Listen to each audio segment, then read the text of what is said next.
Então, na aula de hoje, trabalhamos com elementos de formulário ainda e com o uso de algumas propriedades do HTML5. Depois continuamos no PHP. Então, aqui eu estava falando para você do field set. O que o field set faz? Se a gente der um try it yourself, olha lá o que ele faz. Ó. Você consegue agrupar os campos como se fossem, na verdade, recebendo uma moldura entre eles. Então isso é legal, dá uma decorada no formulário e para o usuário às vezes ajuda. Ó, por exemplo, eu gostaria de separar aqui, ó, daqui a pouco, nome, endereço e telefone residencial. Não tem muito a ver isso, mas a gente consegue já ver o field set trabalhando aqui. Para usar o field set, o que precisa? Tag de início e tag de fim. E coloca lá, só isso. E coloca os campos que vocês querem que recebam a moldura dentro do field set. E já era. Certo? Exatamente, só isso aí. Aí quando vocês olharem lá, é possível que ele já mostre. Então aqui complementando ainda no field set, coloca um legend, senão ele não vai aparecer lá. Sei lá, vamos colocar aqui dados pessoais.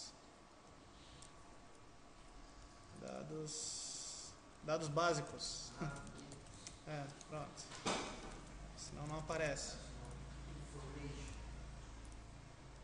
Então aqui corrigido. O problema era a aula que estava errado o endereço, desculpem. Agora está lá. Ó. Então quer dizer que o field set, eu posso usar ou não o legend ali, que o legend só faz um nomezinho, né? Ele dá uma identificação. Acho que na maioria dos casos é legal, né?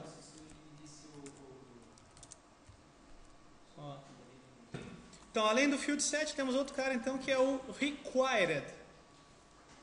Como é que é utilizado? Todo campo que vocês querem que seja preenchido, vocês acrescentarem isso, essa palavra aqui, ó, dentro da criação do input. Na verdade, não é obrigatório que seja no fim. Tu pode colocar até no início. Isso é mania minha de colocar. Não é uma obrigação. Isso, dentro da tag. Qualquer campo. Tá, então o que eu quero mostrar para vocês, que é o grupo do required, são atributos dos inputs. Então são coisas que eu posso agregar nos inputs. O primeiro que eu quero mostrar para vocês é o required. Onde é que anda ele aqui?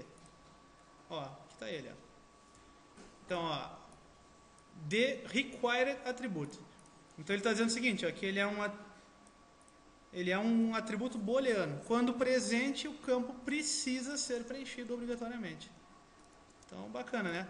Cada um que eu colocar required vai obrigar que o nosso usuário preencha. Então, nosso amigo aí, quando estiver preenchendo o formulário, vai ter que preencher aqueles campos que a gente deixar como required. Fazer um testezinho aqui e não preencher alguns. Ele vai reclamando lá, ó. Então preenchi um, vou dar um cadastrar, preencha o outro. Rua XXX. O meu estava em inglês ali quando pede. A mensagem que aparece. Mensagem? A propriedade placeholder para utilizar, como é que funciona? Direto tu coloca da mesma forma que o required, só que o placeholder ele tem um valorzinho, né? Que é a mensagem que tu quer. Então vamos fazer o teste. Eu vou fazer isso na nome, tá? Ó, placeholder igual e a mensagem que eu quero. E insira o seu nome. Tá? Claro que é meio óbvio, né? Nesse caso. Mas aqui a gente vai enxergar. Olha lá. Então fica bem direitinho ali. Ó. É legal, né? Para o nosso usuário não ficar meio perdidão em alguns casos. Tá vendo? O que mais que a gente tem? Read only é outra que é interessante. Pra vocês conhecerem. O que é read only? Traduzindo. Somente leitura, né? Ou seja, tu queres um campo, mas tu não queres que o usuário preencha ele. Esse campo, digamos, vai trazer uma informação para o usuário. E não é para ele mexer.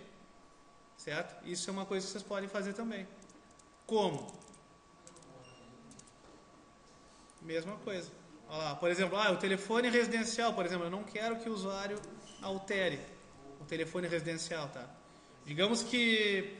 Quando é que acontecem esses casos? Por exemplo, vocês...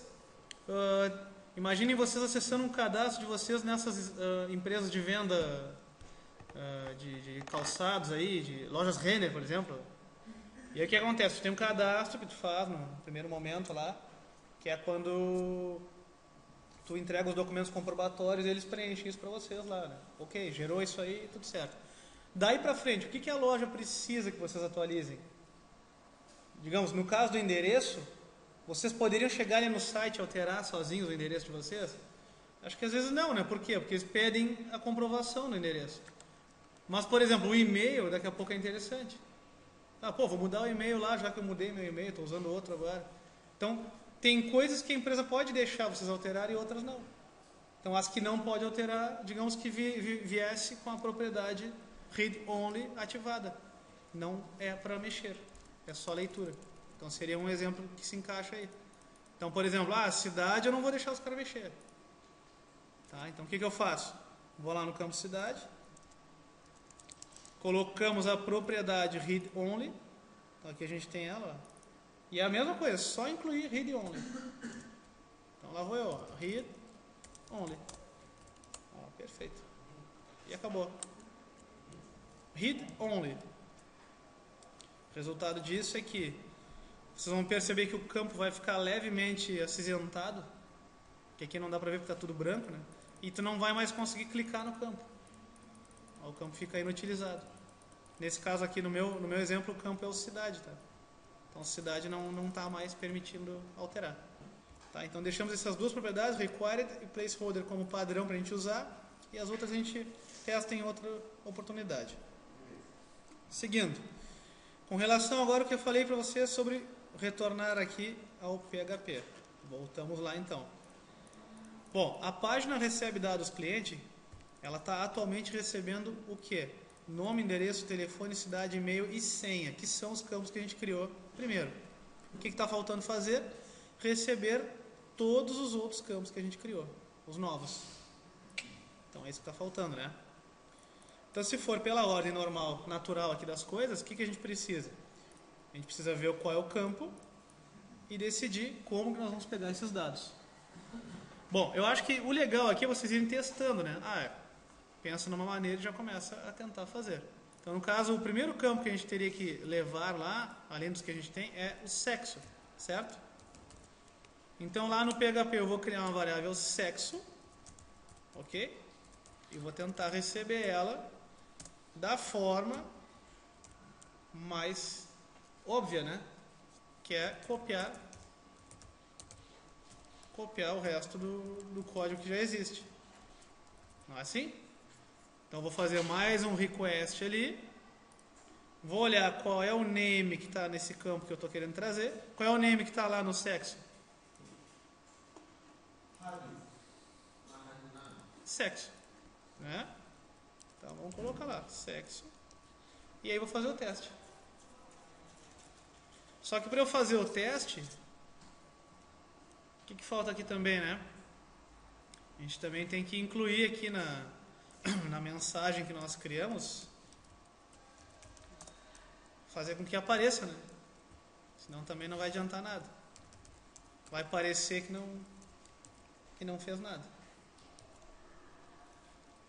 Entenderam? Então lá vamos nós. Então aqui, sexo do cliente. Manda exibir a variável sexo e vamos ver o que acontece. Certo? Tá, então, só recapitulando aqui o problema. Se marcar aqui masculino ou feminino, beleza. Vai aparecer lá, feminino. Só que se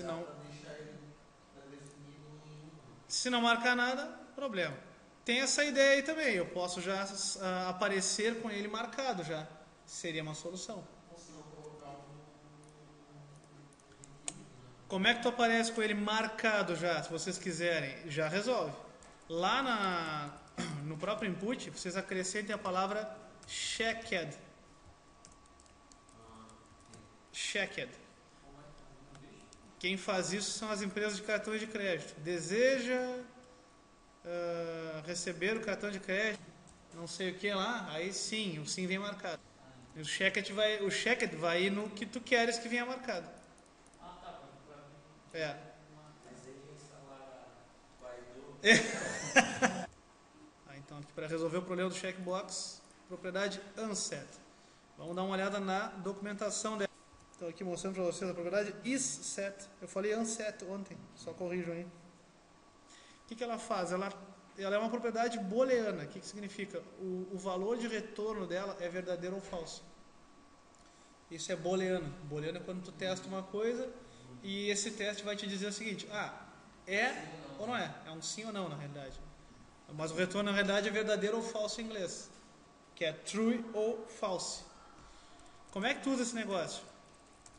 Tu simplesmente pode fazer o seguinte. Vamos fazer o seguinte aqui, só para fazer um exemplo simples. Eu vou dar um echo, tá? Vou botar um BR no fim dele e vou fazer assim, ó, isSet, tá? E vou colocar uma variável aqui dentro. Por exemplo, vou pegar alguma das nossas variáveis lá que a gente tem no das checkbox. Então vou pegar lá o chkAro, que é o primeiro checkbox que a gente criou, tá? Qual é a ideia? A ideia é que se essa variável for marcada, o meu isSet tem que me retornar alguma coisa. Se ela não for marcada, o meu isSet vai me devolver outra coisa. Ok? Entenderam a jogada? Então, para que a gente precisa da estrutura if-else aqui? A gente precisa dela para poder, por exemplo, testar o seguinte. A nossa checkbox foi marcada? Sim. Então, executa alguma coisa. Se ela não foi marcada, executa outra coisa. Como é que a gente chega à conclusão se ela foi ou não foi marcada? Aí a gente usa a funçãozinha que eu tinha comentado, que é isSet. Então, olha aqui, ó. Quem é que eu vou verificar se é isSet? O valor que está chegando da página anterior. Como é que eu faço isso? Eu pego esse request aqui, porque é a maneira que eu tenho de saber, não é? Então eu vou pegar esse request aqui e vou colocar dentro do isSet. Olha só. Qual é o valor que eu estou querendo testar? Vamos lá olhar. Primeira checkbox é... Quem é o name da nossa primeira checkbox? chkAro. Então é ela que eu vou testar. Então, ó, se digamos o campinho lá, chkAro, possui algum valor, se ele possui, o que eu faço? Aro, cria uma variávelzinha e faz com que ele receba esse request. Ó. É nojentinho, mas é uma forma de fazer. Se não, o que o aro vai receber? Ele pode receber nada. Não recebe nada, fica vazio. E isso com todos os outros. Ó, então se vocês quiserem agora fazer o teste, eu vou ser só o primeiro, tá? Depois vocês completam o resto. Então, ó.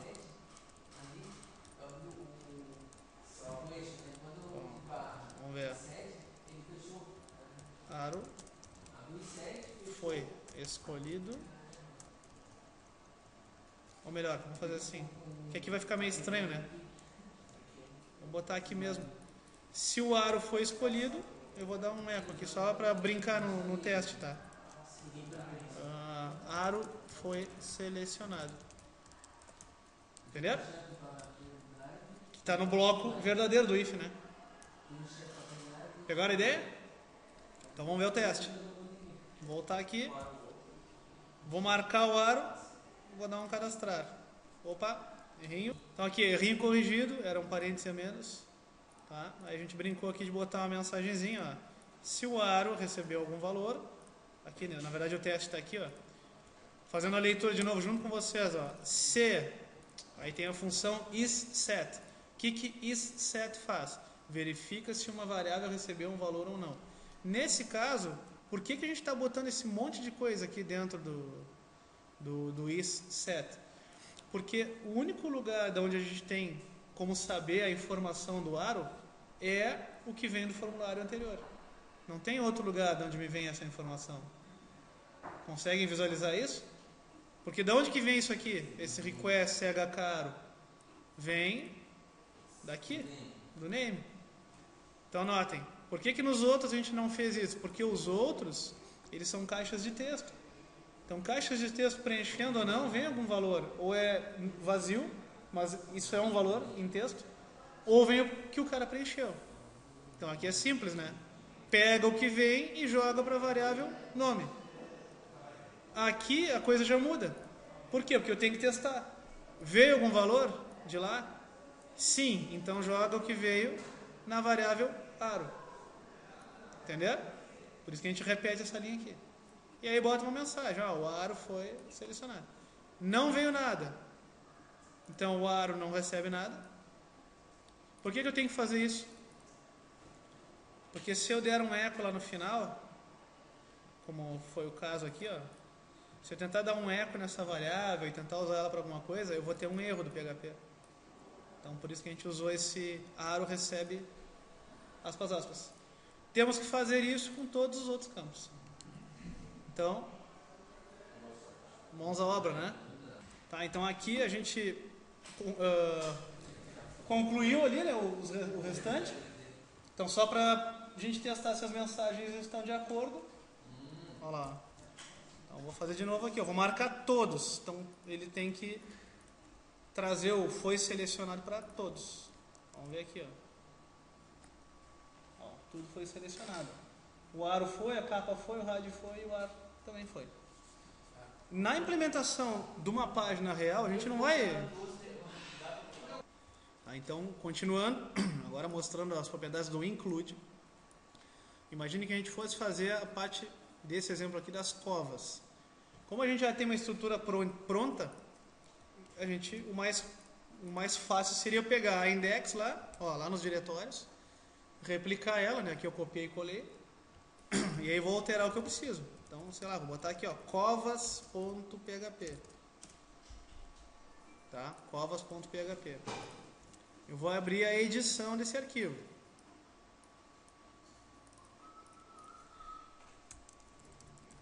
Então, se eu não quiser ter que ficar toda hora montando o menu aqui da parte de cima da página, o que vocês podem fazer? Deletar o resto e linkar o menu. Exatamente. Eu posso fazer isso aqui, Eu sei que o menu está na header. Na verdade, eu posso pegar toda a div que cobre o menu. Que vamos ver qual é. Que seria... Deixa eu ver aqui. Vou ter que olhar na página, né? Pular conteúdo. Esse pular conteúdo... Ah, tá aqui, Digamos que a gente fosse fazer assim, recortar toda essa parte de cima aqui da página. Toda ela aqui, Que eu não quero ter que estar toda hora colocando isso de novo. Tá, vamos pegar esse menuzinho também, então. Dá pra fazer isso? Dá. É que aqui a gente tem 2 menus, né? Às vezes não é só copiar e fazer... Pode fazer o seguinte, ou melhor que isso. Vamos fazer melhor que isso. Vamos replicar o menu. Vai ter mais um menu ainda. Por exemplo, só para a gente ficar com um exemplo legal, eu vou fazer assim, eu vou pegar esse menuzinho aqui só e vou incluir ele de novo nas páginas. Que aí fica melhor, a gente faz o inverso, né? Em vez de detonar as páginas, a gente inclui mais. Entenderam? Eu vou botar um menu a mais, aí quando eu quero eu uso, quando eu não quero eu não uso. Seria essa a ideia. Pode ser? Como assim? Vou fazer o seguinte. Vocês vão pegar esse cara aqui, menu principal. Vamos fazer um arquivo novo. Tá? Aí vai ficar assim, maluco assim. E salvem ele aí. Extensão PHP, pode ser. Não precisava, tá? Mas pode ser. PHP. E chama ele de menu. Menu.php. Tá? Digamos que a gente vai salvar ele assim mesmo.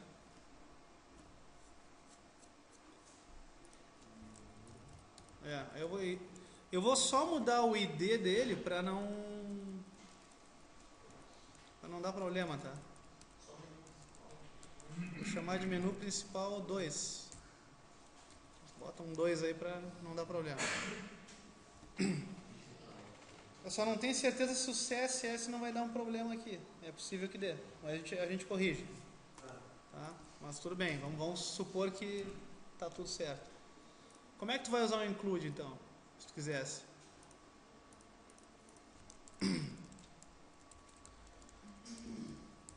Estão juntos? Vou colocar isso para vocês terem gravado. Tá? Então, o include, eu seleciono então a região que eu quero incluir, abro o trecho PHP e uso o include. Nesse caso, o include vai trazer o quê? Um código que já está pronto lá, que nesse caso é só HTML, que é esse aqui. Então, o que o PHP faz? Ele traz o código para cá, literalmente, traz todo ele. E aí o resultado é isso aqui. Então, a gente incluiu essa parte aqui. Então, tá. Include. Por enquanto, ficamos com esse exemplo, tá? A gente vai aplicar ele melhor depois. A última coisa que tem, que eu acho que, por hoje, acho que você não vai judiar muito, hein? É o uso do banco de dados. Qual é o detalhe do banco de dados? É que para usar ele, a gente precisa ter um banco de dados. Então, no nosso caso hoje, nós não temos um banco aqui, nós teríamos que criar. Mas, eu acho que para vocês entrarem no banco, dá. Como é que funciona para entrar no banco de dados? Só para vocês verem como é que a coisa funciona. Vocês digitam localhost no servidor de vocês. Tá? Então, aqui a gente tem o Champ. E o Champ, ele tem aqui já o aplicativo que controla, que permite controlar o banco de dados, que é o phpMyAdmin. Então, se vocês clicarem aqui, ó, ele vai abrir aí ele vai tentar abrir o banco de dados. Por que o meu está demorando? Ó, aqui eu tenho um erro. Ó. Por quê? Porque o nosso Champ, quando a gente iniciou, isso, mas que ele não está ativado. Então eu tenho que ativar ele também. Agora são os dois, ó. Eu vou ativar o Apache e vou ativar o MySQL. Tá? E aí sim ele vai entrar. Vou dar um F5 aqui. E cá estamos, ó. Então, só para deixar isso assim na memória aí de vocês, o que a gente pode entender? Essa tela aqui, ela era bem pior, tá? A carinha dela era mais confusa ainda, mas basicamente vocês têm no lado da esquerda os bancos de dados que estão armazenados nesse computador, nesse servidor, né? Que pode ser num computador remoto. Na região central vocês têm as configurações do banco que estiver selecionado. Logo que o phpMyAdmin abre, ele mostra configurações do próprio phpMyAdmin. E na direita, informações do servidor, né? Ó, algumas informações dele. Quando eu clico em algum desses bancos aqui, por exemplo, o cdcall é o banco padrão aí do Champ. Ele traz esse banquinho aí já. Ele vai carregar esse banco de dados. Então, ó, agora o que vocês enxergam aqui na região central são informações para aquele banco de dados ali, o cdcall. Então, na aula que vem, o que a gente vai ver? A gente vai ver um pouquinho os detalhes de um banco de dados e o que forma ele, para que vocês possam, pelo menos, interagir um pouquinho com o banco. O que o PHP faz com relação ao banco de dados? Um banco de dados, ele é usado para gravar informações de uma página. Tipo, o nome da pessoa, CPF e endereço. Isso. Aí tu manda o PHP buscar. Sim, por exemplo, X pessoas com CPF. se tu não tiver um banco de dados, tu não grava as informações. Então tudo que tu faz na página fica armazenado na memória e quando desligar o computador ou a página, acabou. O banco de dados torna as coisas permanentes. Eu posso chegar ano que vem e carregar os dados de algum usuário que eles vão instalar. Certo? Então essa é a vantagem. Fora outras coisas que também facilitam a vida. Então por hoje... O seu vídeo da criação do banco federal, você não pagou? Por hoje acho que é isso aí.